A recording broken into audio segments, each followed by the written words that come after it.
data, it was in terms of life. So he was riding his new car, highly electronized car, which was hacked. In 10 minutes, he was asked to pay $7 million, and he had to pay that because his car was running at 120 kilometer speed, which he was not able to control.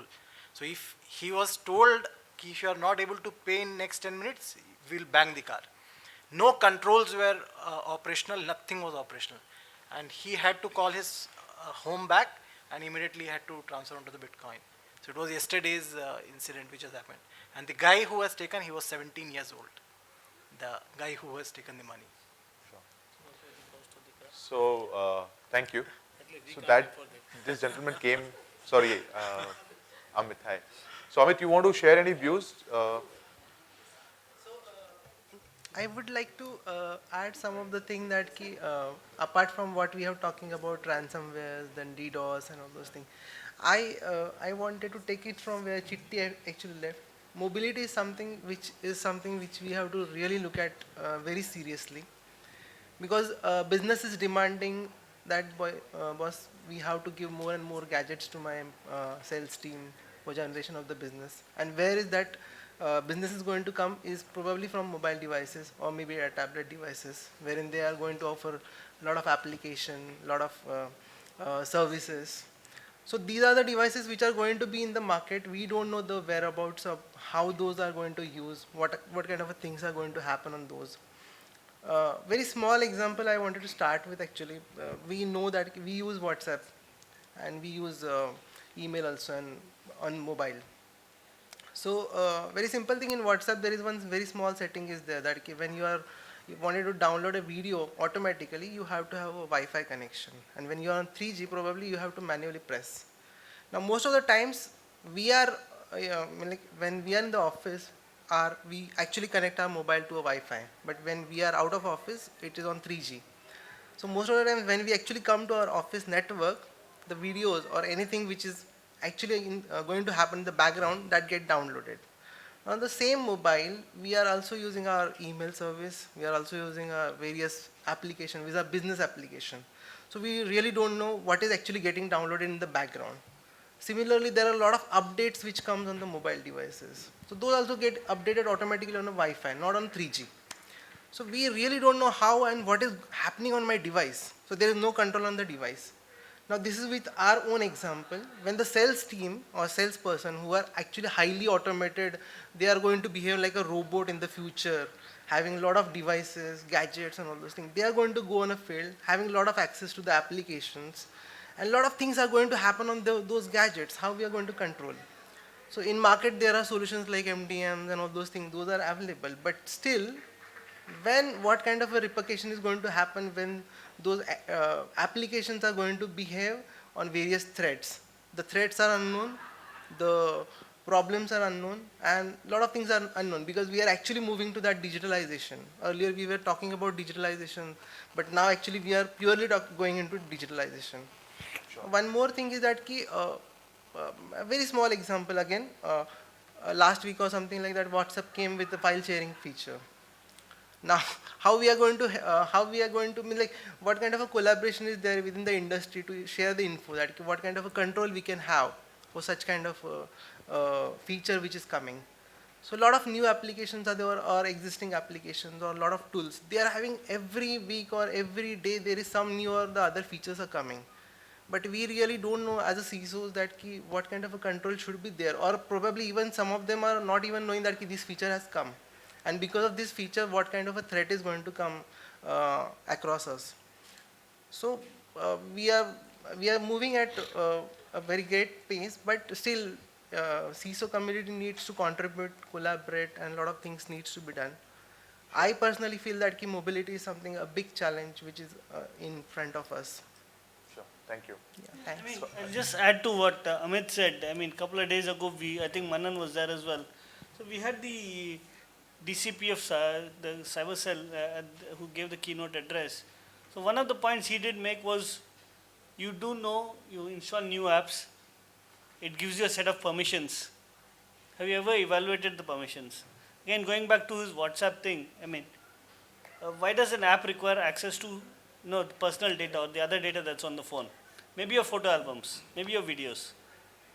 Of course, when you have a device which serves both personal and business needs, unless you are able to have some way of segregating them, which is what most of the MDM tools do, you really are exposing your data and you really don't know where they're going to go out from. Sure. And that, again, adds to the complexity as a CISO, is my point of view. Sure, thanks. So Ajit, you got 2-3 problem statements. One is about integration of solutions. Other is about how do we scale the DDoS, anti-DDoS solutions, and generally your comments on what we have discussed today. Okay, so primarily let me take up this DDoS thing, which is pretty fresh. See, the good part which has happened in the banking industry is people have come back and started saying that, yes, I am attacked. That was never been the case all those years. And some of the banks have taken the lead and said, yes, we have been DDoSed, and they have been sharing the information, and the fraternity is actually, that's a great first thing. The second, what we also say is that there is no solution which can actually stop a DDoS attack. And I heard, if you really look at what the ISP is doing, they offer some scrubbing services and starts increasing your bandwidth, and that is where.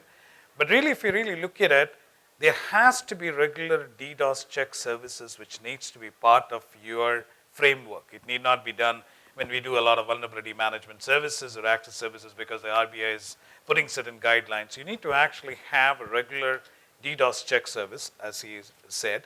And you could, and in one of the banks recently, when I was saying that DDoS check services which was done, they had some 12 parameters which was grouped, which was the known DDoS attacks which has been there, trying to simulate it and trying to figure out what is the preparedness there. So that is the point which I would like to make.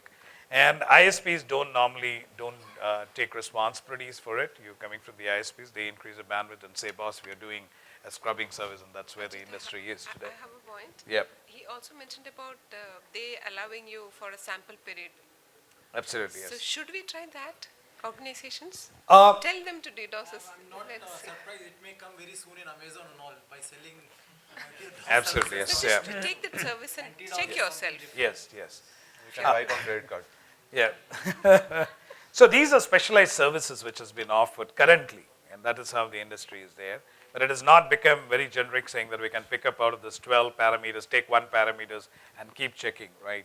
You need to actually run the service in your environment, figure out what has been happening, and then what is the protection measures which we need to put, and that's how the practice is currently.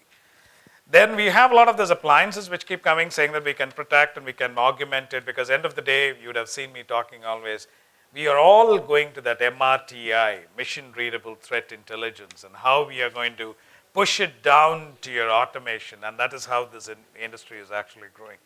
Now, trying to answer your query, what I would say is that yes, there are products which are available to actually do this, but it's all about the approach, the strategy, what you want to put it. Like I had one slide which I didn't talk much because of the shortage of time, cyber resilience framework. What is that an organization or as an individual should actually look at it?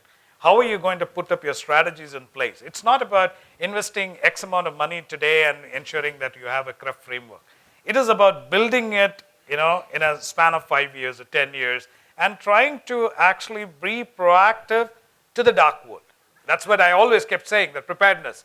Are you investing in a technology like an APT? Is it worthwhile today? What are the building blocks of putting that APT? For DDoS, are we doing the right set of things? Because we as humans cannot do everything. Practice and technology, these are the two things which actually goes, and those are the 2 points which I would like to. And in terms of what solution, what can go in, like for example, I talked about Sandblast. We have a complete plethora of solutions which my team would also talk in detail, and we can figure out how to address those gaps. And I would like to sum it up saying that gaps are going to be always there. But how well we are prepared to fill this gap from a technology perspective, from a thought process, from collaborating from the industry, and what are the practices you're going to put to ensure that you have a comprehensive preparedness is what I would submit up, Vishal. Thank you. Thank you. One more point. I'm sure everyone would agree with this. Today, the biggest challenge for everyone is not a technology, because there are a lot of technologies available in the market. Solutions are available in the market for each and everything. So Sure, if you take APT, if you take DDoS, if you take malwares, so everywhere. Basic challenge is skill sets. You said it. Because Yeah. today, it's not the other way around when it was around 10 years back when you had a lot of centers, prometric centers where you could go and write the exams and create a certified resource to work in the in-house. Today, if you want to buy a solution, say I say checkpoint APT, who will manage this? Okay. SI, you will provide SI, one-time implementation is fine, but who will manage this? How many certified resources do you have? I've never seen any of the presentation from any of the OEMs saying, we have this product, you have got thousands of resources certified around in India. So I'm telling practical challenges about this. If you want to select a guy today for a information security, they will come with all the list of devices, whatever available in the market. He will say he has worked in all, which is impractical today. Sure. So that's the biggest challenge. And if you see in CISO's community, knowledge is there, but hands-on knowledge is lacking. So I think Because a today that is, because CISOs are moving towards more in terms of technical now, because it's coming down from compliance, audit, governance, it's coming more into technology, into data center. So if you see today data center, 80% of the technology solutions are of the security technology solutions. Okay. Only the data center perspective, you see network, hardware, storage is the only which is there for infrastructure guy. Rest all come from endpoint to perimeter, it's come from technology solutions. So technology, camps, trainings, how do you manage that? How do you propose to come in future? Whether have you any plans to come, any training centers wherein people can come less cost? So it's not a bomb which you charge for when you sell the The product. simple answer, which I would say, it's like a chicken and egg story, right? It's an answer though, but I know. See, what happens is we are actually fighting with the dark world, which we've been talked about. And it's not only I represent the OEM community, and I'm just saying, there is no thumb rule saying that, boss, you've got a product, you need to have enough amount of resources. By the time you get this, the technology keeps changing, and we are dealing with a lot of unknown. So that's a challenge which is going to be there. But OEMs like us, what we do is we are actually striving to make it this MRTI, which I talked about, giving maximum intelligence down to the equipment, putting basic rules so that even people can start using it. But there are huge gaps. Like when in my presentation, I talked about SIM implementation today. In the banking fraternity, no one person would come and say, boss, we had the best SIM implementation. There have been always gaps, and we are working towards it. From a resource standpoint, it's always be that we are catching up. It'll never be that we have got so many resources and then we are going to implement the technology. There will always be a gap, but we do our one-on-ones like your trainings, your argumentation, education, all the stuff we will continue to do it. But if you ask me today, you have it, we don't have it. No one has it, right? And I would like to add something here. Okay. Sorry.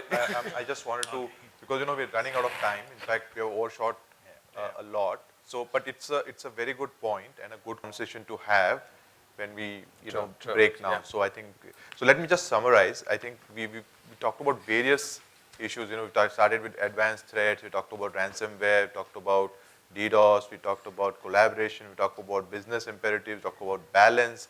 And various other things. And we are all collectively here to solve a common problem, which is about building trust and building confidence in the businesses that we do, right? So, and we know that there is no silver bullet, but it's about these conversations and what we do with them when we go back into our day jobs will actually make that difference. So thank you very much for joining us, and I think it was very good and broad conversation. Over to you. Yeah, thank you, Vishal. Thank you, Ajit. We hope this conversation was very insightful and will be helpful for you all in your business. Well, we would like to thank you once again for taking out time from your busy schedule and joining us here. And I would also, your feedback forms. Your feedback would be very important to us. I request you all to kindly take 2 minutes to fill it up and submit it at the registration desk. And please do not forget to collect your gift hampers. Yeah, postscript then. Dinner is already, it'll be served, so you all can enjoy. I hope you all had a good evening. Thank you.